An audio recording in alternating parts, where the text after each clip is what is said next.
नमस्कार दोस्तों, मैं वैभव अंशराज आपका स्वागत करता हूं तक्षशिला ट्यूटोरियल के ऑनलाइन चैनल पे। दोस्तों, हम लोग बात कर रहे थे क्लास 12 के फिजिक्स के चैप्टर नंबर 4 जिसका नाम था गतिमान आवेश एवं चुंबकत्व। ओके दोस्तों, तो इसमें हमने लेक्चर 4.10 तक कंप्लीट कर लिया था। आज हम लोग बात करेंगे लेक्चर 4.11 के बारे में। दोस्तों, आज के सेशन का हमारा पहला टॉपिक है परिक्रमणकारी इलेक्ट्रॉन का चुंबकीय द्विध्रुव आघूर्ण। ओके दोस्तों, अब देखिए इसमें हमको करना क्या है, हमको ये बताना होगा कि जैसे कि अभी तक हमने कॉन्सेप्ट पढ़ा हुआ है कि अगर हम किसी अणु की करते हैं, ठीक है, तो अणु भी छोटे छोटे कणों से मिलकर बने होते हैं जिसे हम लोग परमाणु कहते हैं। यानी कि सबसे छोटा स्थायी कण कौन सा है? परमाणु। ठीक है, अब देखिए परमाणु की बात करते हैं तो ये परमाणु है।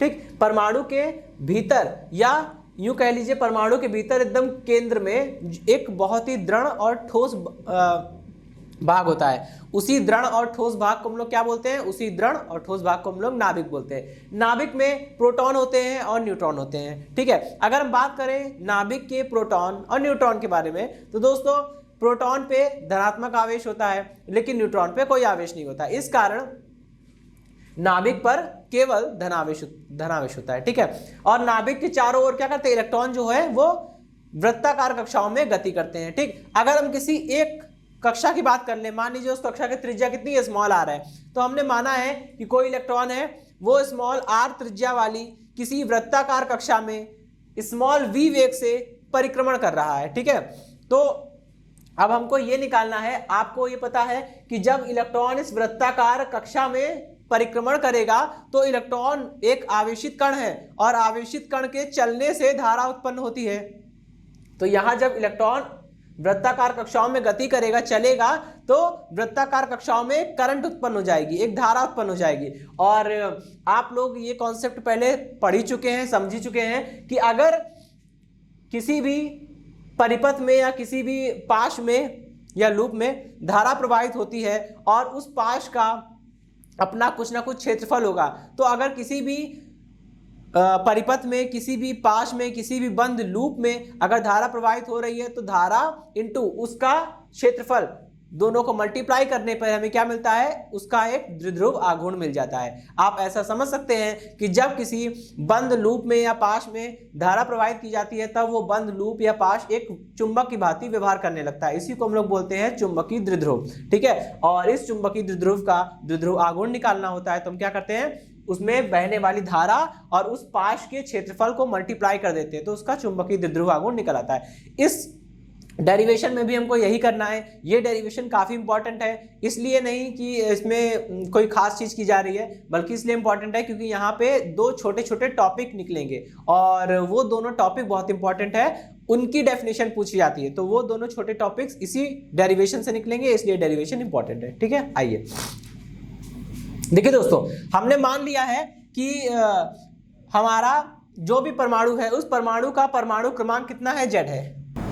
आपको पता है दोस्तों, यहां जो तत्व के नीचे साइड जो लिखा होता है एकदम बॉटम पे, वो क्या होता है? परमाणु क्रमांक होता है। परमाणु क्रमांक का मतलब होता है प्रोटॉनों की संख्या। ठीक है भाई, अगर एक प्रोटॉन पे प्लस ई का आवेश है, ठीक है, तो जरा इधर आ जाइए। हमने क्या माना है? हमने माना है कि परमाणु का परमाणु क्रमांक कितना है? Z है। और जब परमाणु का परमाणु क्रमांक Z है, इसका मतलब परमाणु क्रमांक का मतलब ही होता है प्रोटॉनों की संख्या।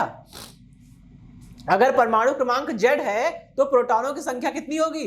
Z होगी। ठीक है, अच्छा अब देखिए, एक प्रोटॉन पे प्लस ई का आवेश है तो Z प्रोटॉन पे कितना आवेश होगा? Z प्रोटॉन पे आवेश हो जाएगा प्लस का Ze। ठीक है, तो इसलिए मैंने यहां पे नाभिक में प्लस Ze का चार्ज लिखा हुआ है। ठीक है, बात रही न्यूट्रॉनों की, तो न्यूट्रॉनों पे कोई चार्ज नहीं होता है, मतलब न्यूट्रॉन पे चार्ज कितना होता है? 0 होता है। और 0, अगर एक न्यूट्रॉन पे 0 चार्ज है, फिर चाहे जितनी संख्या में इलेक्ट्रॉन हो, फिर चाहे जितनी संख्या में न्यूट्रॉन हो, सभी न्यूट्रॉनों का कुल चार्ज 0 होगा। तो न्यूट्रॉनों के चार्ज को यहाँ पे जोड़ने की जरूरत नहीं है क्योंकि न्यूट्रॉनों का चार्ज होता ही नहीं है, मतलब न्यूट्रॉनों का चार्ज 0 होता है। ठीक है, तो बस अगर ये परमाणु का परमाणु क्रमांक Z है तो परमाणु में Z प्रोटॉन होंगे। भाई एक प्रोटॉन पे प्लस E का चार्ज है तो Z प्रोटॉनों पे प्लस Ze का चार्ज होगा, इसलिए मैंने यहाँ पे नाभिक पे प्लस Ze का चार्ज लिखा हुआ है। ठीक है, ओके। अब देखिए हमने एक इलेक्ट्रॉन को ले लिया है, वैसे तो उसमें ढेर सारे इलेक्ट्रॉन होंगे, मैं किसी एक इलेक्ट्रॉन को लेके कैलकुलेशन कर रहा हूं, ठीक है। देखिए यहाँ पे जो पहला इलेक्ट्रॉन है वो क्या करेगा, हमने माना कि वो r त्रिज्या की वृत्ताकार कक्षा में स्मॉल v वेग के साथ परिक्रमण कर रहा है। जब इलेक्ट्रॉन इस वृत्ताकार कक्षा में चलेगा तो इलेक्ट्रॉन एक आवेशित कण है, और हमें पता है जब भी कोई आवेशित कण किसी भी वृत्त में या किसी भी तार में या मतलब किसी भी चालक में गति करता है तो उसके कारण ही तो धारा उत्पन्न होती है। यहाँ वृत्ताकार कक्षा में जब इलेक्ट्रॉन गति करेगा तो क्या होगी, धारा उत्पन्न होगी। और जब वृत्ताकार कक्षाओं में धारा उत्पन्न हो रही है तो जरा ध्यान दीजिए, ये एक बंद लूप है, ठीक है, ये एक बंद लूप है, एक बंद परिपथ है। जब किसी बंद लूप में, किसी बंद परिपथ में धारा प्रवाहित हो रही है और उस लूप का अपना कुछ ना कुछ क्षेत्रफल होता है, तो धारा को क्षेत्रफल से मल्टीप्लाई करेंगे तो उसका चुंबकीय द्विध्रुव आघूर्ण निकल आएगा, ठीक है। ओके, मुझे वही निकालना है।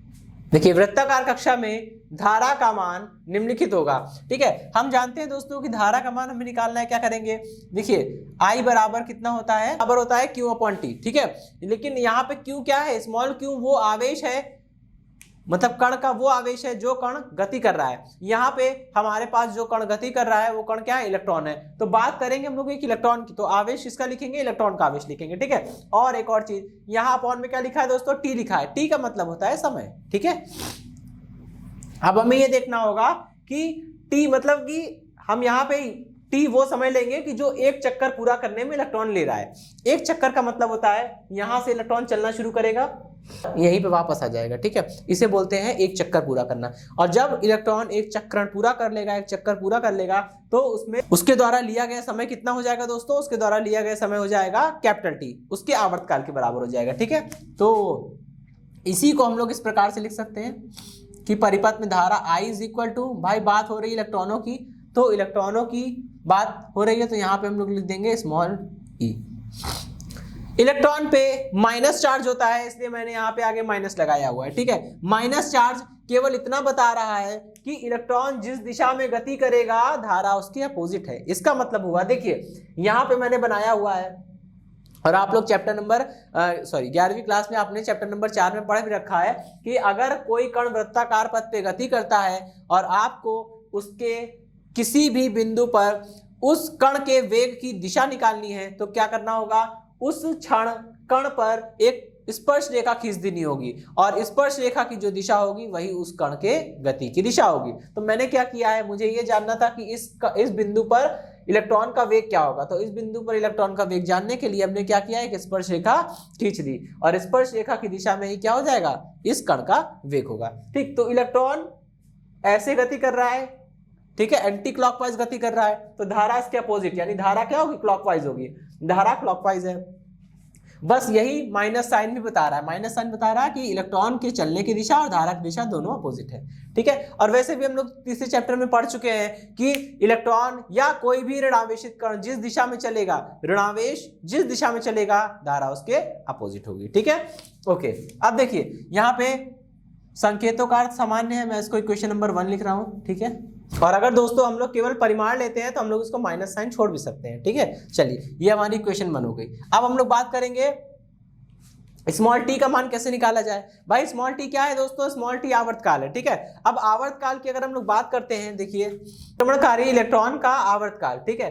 कैपिटल टी क्या है, परिक्रमणकारी इलेक्ट्रॉन का आवर्तकाल। भाई आवर्तकाल कैसे निकाला जाएगा, इसके लिए तो हम ये जानते हैं, आवर्तकाल अभी परिभाषा में हमने क्या बोला, आवर्तकाल वो समय होता है जो समय एक इलेक्ट्रॉन को एक चक्कर लगाने में लगता है, या किसी भी कण को एक चक्कर पूरा करने में लगता है, ठीक है। अब जरा सोचिए, मान लीजिए इलेक्ट्रॉन यहाँ पे है, यहां से चलना शुरू करे और घूमकर वापस उसी जगह पे आ जाए जहां से उसने चलना प्रारंभ किया था, तो हम कहेंगे कि उसका एक चक्कर पूरा हो गया या एक रिवॉल्यूशन पूरा हो गया, ठीक है। अच्छा, बात सही है। अब हमें यह निकालना है कि एक चक्कर पूरा करने में कितना समय लग रहा है। तो दोस्तों हमने एक सामान्य सा फॉर्मूला पढ़ा है कि समय बराबर, ठीक है, समय बराबर दूरी बटे 4, ठीक है। अब मुझे यह देखना है कि एक चक्कर पूरा करने में इलेक्ट्रॉन या कण के द्वारा चली गई दूरी क्या होगी। तो भाई एक चक्कर पूरा करने में इलेक्ट्रॉन या कण के द्वारा चली गई दूरी कितनी होगी, उस वृत्त की परिधि के बराबर होगी। भाई वृत्त की त्रिज्या r है तो वृत्त की परिधि कितनी होगी, 2 पाई r होगी, ठीक है। तो एक चक्कर पूरा करने में लगा समय इज इक्वल टू एक चक्कर में चली गई दूरी अपॉन चाल। ठीक है, तो एक चक्कर में चली गई दूरी कितनी हो जाएगी, एक चक्कर में चली गई दूरी हो जाएगी 2 pi small r divided by चाल। चाल कितनी है v। ठीक है, ये हो गई क्वेश्चन नंबर 2। अब करेंगे क्या, t का मान उठा के समीकरण नंबर 1 में रख दीजिए। इक्वल टू कितना आ जाएगा, i इज इक्वल टू आ जाएगा, ये हो गया स्मॉल e अपॉन में 2 पाई r और v ऊपर चला जाएगा। ठीक है, तो ये बन जाएगा, यहाँ पे v भी लिख दे रहे हैं। चलिए ठीक है, इक्वेशन नंबर 3।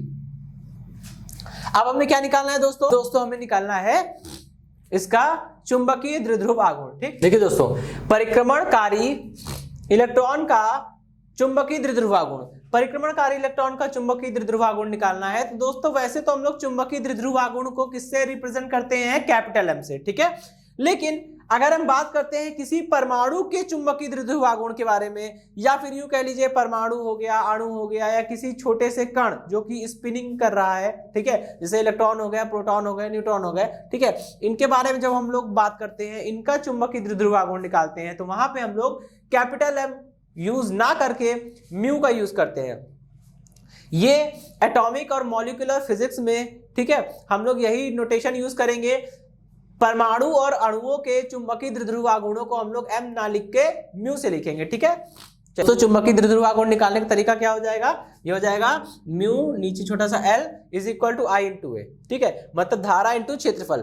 ठीक, किसी भी पाश में बहने वाली धारा, किसी भी पाश में प्रवाहित धारा का जब मल्टीप्लाई करते हैं पाश के या लूप के क्षेत्रफल से, तो हमें उसका चुंबकीय द्विध्रुव आघूर्ण मिल जाता है। वही करना है, हमें इतना हो गया। अब क्या करेंगे, अब हमें आई की वैल्यू यहां से पुट करनी होगी इसमें। ठीक है, ये क्वेश्चन नंबर 4 समीकरण 4 से। ठीक है, समीकरण 4 में करना कुछ नहीं है, बस आई की जगह पे क्या ये वैल्यू रख देनी है। तो देखिए कितना हो जाएगा, ये हो गया mu L is equal to i की जगह e into v divided by 2 pi r. Multiply किससे होगा, मल्टीप्लाई होगा ए से।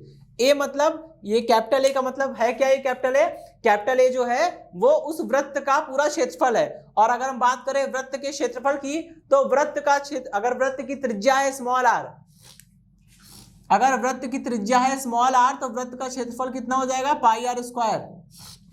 ठीक है, यहां पे हमें ए लिखना है। ए मतलब उस पाश का क्षेत्रफल जिस पाश के बारे में हम बात कर रहे हैं। ठीक है, तो यहाँ पे जो पाश है वो एक परमाणु की त्रिज्या है, परमाणु की कक्षा की त्रिज्या है। ठीक है, परमाणु की कक्षा की बात करें भाई, करंट जो है, धारा जो प्रवाहित हो रही है इलेक्ट्रॉनों के परिक्रमण के कारण, वो एक कक्षा में ही तो प्रवाहित हो रही है, और कक्षा है वृत्ताकार, तो उसका ही तो क्षेत्रफल लेना है। तो एक वृत्त का क्षेत्रफल लेना है, तो वो हो जाएगा पाई आर स्क्वायर। ठीक है, क्योंकि वृत्त की त्रिज्या यहाँ पे हमने स्मॉल आर ले रखी है, तो यहाँ पे क्षेत्रफल हो गया इसका पाई आर स्क्वायर। अब देखिए कैलकुलेशन सिंपल है। ठीक है, क्या हो जाएगा, mu L is equal to, यहाँ देखिए ई बचेगा, वी बचेगा, पाई से पाई कैंसिल होगा, एक आर से एक आर कैंसिल हो जाएगा। कितना बचेगा, ई वी अपॉन में 2 और बस इतना बचेगा। ठीक है, अच्छा अभी देखिए क्या बनेगा, यहाँ पे एक आर भी बचेगा। ठीक, इसको हम लोग ऐसे लिख सकते हैं, mu L is equal to, यहाँ पे कर दिया हमने ई को अलग रखा, यहाँ पे 2 एम ई, और यहाँ हमने मल्टीप्लाई कर दिया एम ई वी आर। ठीक है, अच्छा अब देखिए एम ई से गुणा किया है, एम ई से भाग किया है, आखिर ये दोनों अगर कैंसिल हो जाएंगे तो यही चीज वापस आ जाएगी। मतलब अगर हम किसी भी समीकरण के अंश में और हर में बराबर की संख्या से मल्टीप्लाई करते हैं तो कोई भी चेंज नहीं होता है। ठीक है, इतना तो हम लोग जानते हैं। तो अगर इसी में हमने एम से मल्टीप्लाई कर दिया, एम से डिवाइड कर दिया, तो कोई दिक्कत नहीं होनी चाहिए। ठीक है, अब देखिए m into V into R, ये क्या बन गया, ये बन गया आपका कोणीय संवेग, इलेक्ट्रॉन का कोणीय संवेग। ठीक है, और इलेक्ट्रॉन के कोणीय संवेग को हम लोग लिखेंगे कैपिटल एल से। ठीक, तो ये हो गया mu L is equal to small E upon में 2 एम ई, और साइड में हो गया ये एल। ठीक है, देखिए दोस्तों, अब यहां से मैं आपको एक चीज दिखाना चाहूंगा। मैं शुरुआत में मैं समीकरण नंबर 1 जब लिखा था तो मैंने बोला था कि आई मतलब धारा इज इक्वल टू आवेश बटे समय। भाई अगर एक संपूर्ण चक्रण की बात करते हैं, एक पूरे परिक्रमण की बात करते हैं, तो एक पूरे परिक्रमण में लगा समय आवर्तकाल के बराबर होता है, तो स्मॉल टी की जगह कैपिटल टी आ गया। भाई अगर हम आवेश की बात करते हैं तो आवेश एक यहाँ पे एक इलेक्ट्रॉन है, इलेक्ट्रॉन का आवेश कितना होता है, -e होता है। तो दोस्तों अगर हम यहाँ पे -e लेकर चलेंगे तो यहाँ -e लिया तो यहाँ पे -e आ जाएगा, और जब यहाँ -e आ जाएगा तो यहाँ पे भी -e आ जाएगा, और यहाँ पे -e आ गया, यहाँ पे -e आ गया, और फिर यहाँ पे -e आ जाएगा। अब जरा इस समीकरण को ध्यान से देखिए। आप जानते हैं म्यूएल क्या है, एक वेक्टर है, क्योंकि म्यू है क्या, चुंबकीय द्विध्रुव आघूर्ण है। और अभी हम लोग पढ़े थे कि चुंबकीय द्विध्रुव आघूर्ण एक सदिश राशि होती है, ठीक है, और चुंबकीय द्विध्रुव आघूर्ण सदिश राशि है, ठीक है। तो ये इसके ऊपर मैंने वेक्टर लगाया है। और एल क्या है, एल कोणीय संवेग है, वो भी एक सदिश राशि होती है, इसके ऊपर भी हम वेक्टर लगा दे रहे हैं। तो यहां से देखिए आपको दिख रहा है कि हमने क्या किया है, किसी वेक्टर एल को मल्टीप्लाई किया है एक निगेटिव कांस्टेंट से, एक निगेटिव स्थिरांक से हमने मल्टीप्लाई किया है, तो एक नया वेक्टर मिला, उसका नाम है म्यूएल। तो इससे मतलब क्या निकलता है, यहाँ पे माइनस का चिन्ह लगा है, वो ये बता रहा है कि म्यूएल की जो दिशा है वो वेक्टर एल के जस्ट अपोजिट है। इलेक्ट्रॉन के साथ ऐसा ही होता है, ठीक है। इलेक्ट्रॉन एक ऋणावेशित कण है, और इलेक्ट्रॉन ही नहीं, जितने भी ऋणावेशित कण होंगे सबके साथ ऐसा ही होगा कि उनका कोणीय संवेग जिस दिशा में होगा उसका चुंबकीय द्विध्रुव आघूर्ण उसके जस्ट अपोजिट दिशा में होगा, ठीक है। ये सभी ऋणावेशित कणों के साथ होता है। तो इसको हम लोग समीकरण नंबर 5 बोलेंगे। यहां से अगर हम दोस्तों बात करते हैं म्यूएल अपॉन में कैपिटल एल की, तो mu l upon capital L is equal to minus का ई अपॉन 2m होता है, ठीक। रफ करता हूं, आगे के हम लोग कैलकुलेशन इधर करेंगे, ठीक है, ठीक है। अब देखिए समीकरण 5 के बाद हम यहाँ पे आ गए, म्यूएल अपॉन में capital L is equal to small E upon 2me, ठीक। यहां सारी वैल्यू पुट कर दीजिए, म्यूएल अपॉन में l इज इक्वल टू, ये आ गया। भाई इलेक्ट्रॉन की बात हो रही है इसलिए मैंने यहाँ पे स्मॉल ई लिखा है। स्मॉल ई क्या होता है, मूल आवेश होता है, इसका मान एक कांस्टेंट है, इसका मान हमें याद है 1.6 × 10⁻⁻19 होता है, ठीक है। अपॉन में हो गया ये 2, और दोस्तों m का मतलब होता है द्रव्यमान। स्मॉल में छोटा सा ई लिखा है, इसका मतलब होता है इलेक्ट्रॉन का द्रव्यमान, me मतलब इलेक्ट्रॉन का द्रव्यमान। ऐसे mp लिखेंगे तो प्रोटॉन का हो जाएगा, और mn लिखेंगे तो न्यूट्रॉन का हो जाएगा, ठीक है, ओके। अब देखिए यहाँ पे इलेक्ट्रॉन का द्रव्यमान हमें याद होना चाहिए, ठीक है। ये भी एक कांस्टेंट है, इसकी भी वैल्यू हमें याद होनी चाहिए। इसकी वैल्यू होती है 9.11 × 10⁻⁻31 kg, ठीक है। इसका हम यहाँ पे यूज करेंगे, ठीक है, यहाँ पे यूज करेंगे। रख दीजिए जरा 9.11 × 10⁻31, ठीक है। चलिए अभी इसको कैलकुलेट करेंगे, ठीक है। तो कैलकुलेट करने पे कितना आता है, यह आ जाएगा 8.8 × 10⁻10। मात्रक क्या हो जाएगा, कूलाम पर केजी। दोस्तों देखिए मैंने कहा था ना ये डेरिवेशन इसलिए इंपॉर्टेंट था क्योंकि इसमें दो छोटी छोटी परिभाषाएं निकल के आती है। उसमें से पहली परिभाषा जो है वो आपके सामने है, ये इस इक्वेशन को हम इक्वेशन नंबर 6 बोलेंगे। और जरा इसको ध्यान से देखिए, ये जो 8.8 × 10⁻10 कूलाम पर केजी निकल के आया है, ये है क्या, ये चुंबकीय द्विध्रुव आघूर्ण म्यूएल और कोणीय संवेग L का अनुपात है, ठीक है। बस इसी को हम लोग बोलते हैं घूर्ण चुंबकीय, इसे हम लोग बोलते हैं घूर्ण चुंबकीय आघूर्ण यानी कि गायरोमैग्नेटिक रेशियो, ठीक। अच्छा तो इसकी परिभाषा कैसे बोलेंगे, बोलेंगे कि किसी परमाणु के भीतर किसी परिक्रमणकारी इलेक्ट्रॉन, किसी परमाणु के भीतर किसी परिक्रमणकारी इलेक्ट्रॉन का चुंबकीय द्विध्रुव आघूर्ण म्यूएल तथा कोणीय संवेग L के अनुपात को उस इलेक्ट्रॉन का घूर्ण चुंबकीय आघूर्ण कहते हैं। एक बार फिर सुनेंगे कि किसी परमाणु के भीतर किसी परिक्रमणकारी इलेक्ट्रॉन का चुंबकीय द्विध्रुव आघूर्ण म्यूएल तथा कोणीय संवेग L के अनुपात को घूर्ण चुंबकीय आघूर्ण कहते हैं, ठीक है। इसका मान 8.8 × 10⁻10 कूलाम पर केजी होता है, ठीक है। चलिए ये तो पहली परिभाषा हो गई, 1 नंबर में आती है, केवल इतना लिखना था, ठीक, ओके। अब आइए हम लोग दूसरी परिभाषा की ओर बढ़ते हैं, समीकरण 5 की बात करते हैं। समीकरण 5 से, ठीक है, क्या लिखेंगे, mu l is equal to small E upon में 2me × L, ठीक है। यहां भी हमने क्या लिया है, केवल परिमाण लिया है। अब क्या करेंगे, L क्या है, L है कोणीय संवेग, ठीक। अब याद करिए जरा बोहर का परमाणु मॉडल, बोहर परमाणु मॉडल में कहा गया था, अब देखिए बोहर परमाणु मॉडल के अनुसार किसी भी परिक्रमणकारी इलेक्ट्रॉन का कोणीय संवेग जो होता है वो H/2 का पूर्ण गुणज होता है। ठीक, ये कहां से आया, कैसे आया, इसको डिटेल में हम लोग पढ़ेंगे चैप्टर नंबर 13 में। ठीक, अभी हम लोग इसके बारे में बात करते हैं। तो क्या करेंगे, समीकरण 5 से जो हमने वैल्यू उठाई है इसमें L की जगह पे हम लोग NH/2 रख देंगे। ठीक, तो कितना बन जाएगा, E/2mE और इंटू में हो जाएगा NH/2। अब इसको जरा देखिए कितना बना, ये बना μL is equal to E, ये बन जाएगा EH/2 और 2 मिलके 4 और पाई, 4πme। ठीक, और EH/4πme और आगे n हो जाएगा। ठीक है, यहाँ पे आगे n हो जाएगा। देखिए जरा, आप दोस्तों उसको देख पा रहे होंगे, इसमें ध्यान देने योग्य बात यह है कि म्यूएल का जो मान है वो किन चीजों पे निर्भर कर रहा है उसको देखने की जरूरत है। ठीक है, यहाँ देखिए स्मॉल ई, म्यू एल का मान जो है वो स्मॉल ई पे डिपेंड कर रहा है। स्मॉल ई तो एक कांस्टेंट है। ठीक है, मूल आवेश होता है, मान 1.6 इंटू 10⁻⁻19 होता है। ठीक है, ओके। 4 पाई भी कांस्टेंट है। एच क्या होता है, प्लांक नियतांक होता है, वो भी कांस्टेंट है। ठीक है, अब बात उठती है एमई की। एमई क्या है, इलेक्ट्रॉन का द्रव्यमान, वो भी फिक्स होता है, वो भी कांस्टेंट होता है। केवल कोई चीज अगर वेरी कर सकती है, कोई चीज बदल सकती है, तो वो है एन। स्मॉल एन है क्या, स्मॉल एन होता है मुख्य क्वांटम संख्या। परमाणु मॉडल की जब बात करते हैं हम लोग, जब भी परमाणुओं के मॉडल को समझने का प्रयास करते हैं, परमाणुओं के भीतर इलेक्ट्रॉन, प्रोटॉन, न्यूट्रॉन कैसे व्यवस्थित है, ये चीज समझने का प्रयास करते हैं, तो हमें कई छोटी छोटी संख्याओं के बारे में पढ़ना पड़ता है। ये संख्याएं क्वांटम संख्याएं कहलाती हैं। ये क्वांटम संख्याएं इलेक्ट्रॉनों के बारे में कुछ विशेष जानकारियां प्रदान करती है कि इलेक्ट्रॉन कौन सी कक्षा में है, कौन से उपकोष में है, कैसा चक्रण है उसका, वगैरह वगैरह। ठीक है, तो यहाँ पे n क्या है, मुख्य क्वांटम संख्या। तो अगर इलेक्ट्रॉन पहली कक्षा में होगा तो n बराबर 1 रखेंगे, इलेक्ट्रॉन दूसरी कक्षा में होगा n बराबर 2 रखेंगे, इलेक्ट्रॉन तीसरी कक्षा में होगा तो n बराबर 3 रखेंगे, ऐसे चलते चले जाएंगे। ठीक है, अब इस समीकरण को देख के स्पष्ट है कि अगर इलेक्ट्रॉन पहली कक्षा में होगा तो ये 1 हो जाएगा, केवल इतना हिस्सा बचेगा।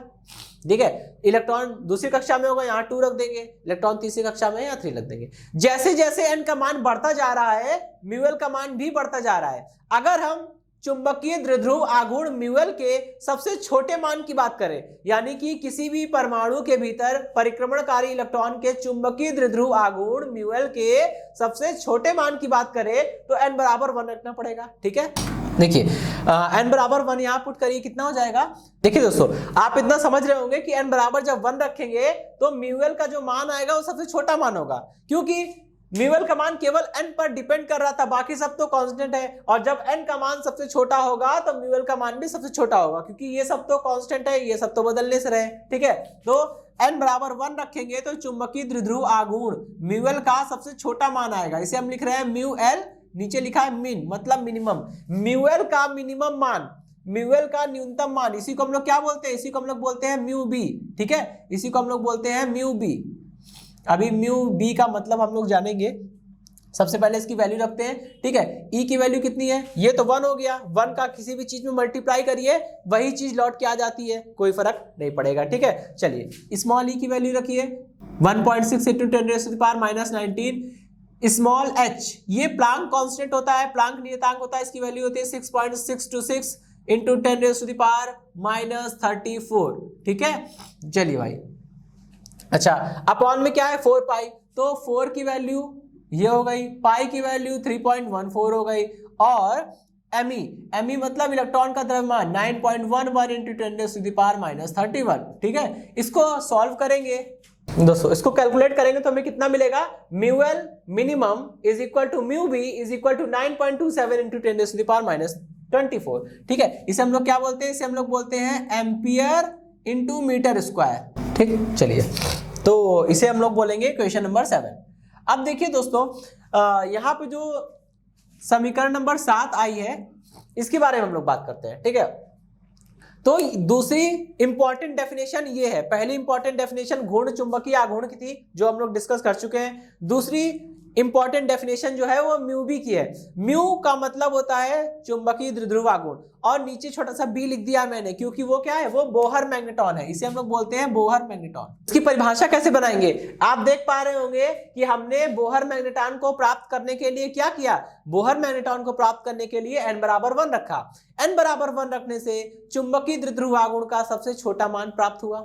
इसका मतलब यह हुआ कि अगर हम बोहर मैग्नेटॉन को समझना चाहें तो हम ऐसा कह सकते हैं कि इलेक्ट्रॉन का सबसे कम चुंबकीय द्विध्रुव आघूर्ण, या यूं कह लीजिए इलेक्ट्रॉन के लिए चुंबकीय द्विध्रुव आघूर्ण का जो सबसे न्यूनतम मान होता है उसी को हम बोहर मैग्नेटॉन बोल रहे हैं। ठीक है, तो परिभाषा बन जाएगी कि किसी परमाणु के भीतर किसी परिक्रमणकारी इलेक्ट्रॉन के चुंबकीय द्विध्रुव आघूर्ण म्यूएल के न्यूनतम मान को बोहर मैग्नेटॉन कहते हैं। इसका मान 9.27 × 10⁻⁻24 एम्पियर इंटू मीटर स्क्वायर होता है। ठीक है, अच्छा एम्पियर इंटू मीटर स्क्वायर कैसे लिख दिया, आपको बताया था कि चुंबकीय द्विध्रुव आघूर्ण m का मान निकालना हो तो I इंटू a करना पड़ता है, धारा को क्षेत्रफल से मल्टीप्लाई करना होता है, तो धारा का मात्रक इंटू क्षेत्रफल का मात्रक मल्टीप्लाई कर दिया, चुंबकीय द्विध्रुव आघूर्ण म्यू का या m का मान मात्रक मिल जाएगा। ठीक है, तो एक बार फिर समझेंगे, किसी परमाणु के भीतर किसी परिक्रमणकारी इलेक्ट्रॉन के चुंबकीय द्विध्रुव आघूर्ण म्यूएल के न्यूनतम मान को बोहर मैग्नेटॉन कहते हैं। इसका मान 9.27 × 10⁻⁻24 एम्पियर इंटू मीटर स्क्वायर होता है। ठीक है दोस्तों, तो इसी के साथ ये टॉपिक समाप्त होता है। दोस्तों आज के सेशन से जुड़े नोट्स प्राप्त करने के लिए डिस्क्रिप्शन में दिए गए लिंक पर जाके क्लिक कीजिए। दोस्तों आज के सेशन में इतना ही, मिलता हूं नेक्स्ट सेशन में, धन्यवाद।